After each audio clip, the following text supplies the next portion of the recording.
Dans ces pays, les choses n'étaient pas comme on les voulait. Les jeunes n'avaient pas assez de place et à la télé et à la radio. Et donc, chose qu'il fallait combler. C'était pas facile, mais bon, il fallait que d'autres commencent. Vous savez, en 95-97, au Mali, on ne savait pas c'est quoi la Saint-Valentin. Vous voyez un peu, il fallait oser. Et nous, quand on est arrivé, bon, on a essayé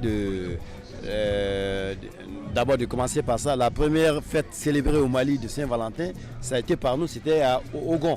Maintenant c'est devenu une mosquée. Donc à la radio, on a essayé d'expérimenter avec certains amis, certains collègues des émissions de jeunes. Notamment on a vu, c'est avec nous qu'est arrivé notamment avec Bradox, la première émission de hip-hop. Et moi je faisais les émissions de jeux et de culture générale sur la chaîne 2. Après Abba est arrivé.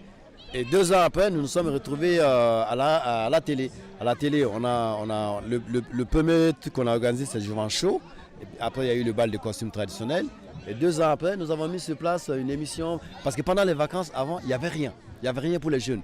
Donc les jeunes étaient obligés d'aller en Côte d'Ivoire, au Sénégal ou ailleurs pour passer les vacances. Donc on a imaginé et on a mis sur place l'émission Maxi Vacances et qui permet de réunir tous les jeunes par rapport à des thématiques bien précises, la danse, la chorégraphie, la musique.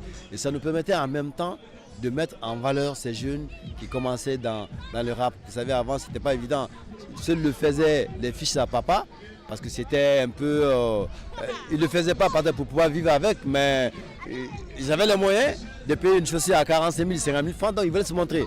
Mais c'est après que les jeunes sont entrés et ils ont aussi qu'à travers ce mouvement, on peut aller loin. On peut aller loin. C'est pas, tout le monde n'a pas la chance d'avoir des gros diplômes. Mais aujourd'hui, les rappeurs que vous avez, ils vivent mieux que les cas que certaines personnes qui ont bac plus 8. Voilà, donc c'est comme ça que c'est arrivé. Donc moi, à la radio, c'est des émissions de jeux, de divertissement, de musique. À la télé, je suis un peu à la base de toutes les grandes émissions, les grands événements, notamment le Public Show, et notamment je suis à la base de Maxi Vacances. Et puis bon, à la base de beaucoup d'événements de culture et de mode. 15 ans après, bon, on est là, mais je constate avec plaisir que les jeunes commencent à prendre la relève. C'est ça, parce que quand tu plantes un arbre et qu'il n'y a pas quelqu'un pour l'arroser, ça ne sert à rien. Vous savez, le métier, le milieu dans lequel nous sommes, que ce soit le showbiz, que ce soit la télé ou que ce soit la radio, la mayonnaise prend vite. Même si vous déconnez, vous trouverez toujours quelqu'un pour vous dire que ah non, votre émission, votre programme était bien. Pour la simple raison, peut-être que cette personne, vous avez pris le temps de lui dire bonjour à l'antenne. C'est pas ça. C'est pas ça en fait. C'est pas le public peut nous adopter, mais il faut rester professionnel. Les jeunes talents, ils sont nombreux. C'est vrai, aujourd'hui, ça fait vivre. Mais que les gars fassent beaucoup attention. Parce que si on ne fait pas attention, on glisse. Des propos, des insultes, des injures, c'est pas de notre culture. On peut bien faire sans passer par là. Donc je conseille aux jeunes d'être humbles, d'avoir de l'humilité et de travailler. Seul le travail assure l'indépendance. Vous travaillez. Au moment où vous pensez que personne ne vous voit, il y a toujours quelqu'un qui vous voit, qui dit « Ah, pour cette chose, appelez telle personne. » Vous ne le connaissez même pas. Donc ça, seul le travail peut nous donner ça.